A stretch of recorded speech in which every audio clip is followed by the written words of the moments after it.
पटेल जी के खाली सरकार चली।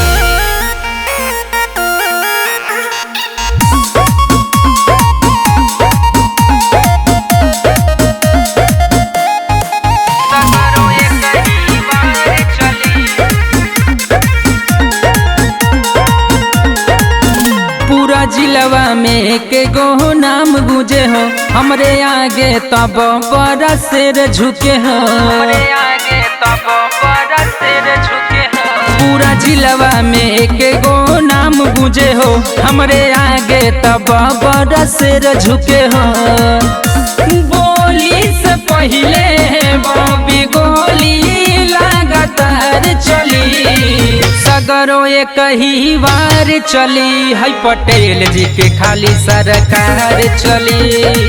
सगरो एक ही बार चली है वर्मा जी के खाली सरकार चली। पटेल जी के खाली सरकार चली। सगरो एक ही बार चली है पटेल जी के खाली सरकार चली।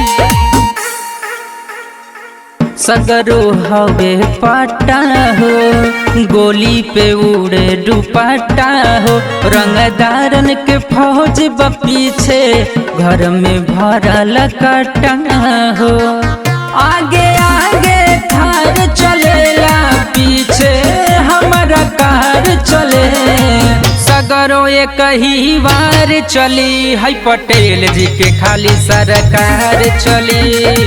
सगरो एक ही बार चली है वर्मा जी के खाली सरकार चली। पटेल जी के खाली सरकार चली।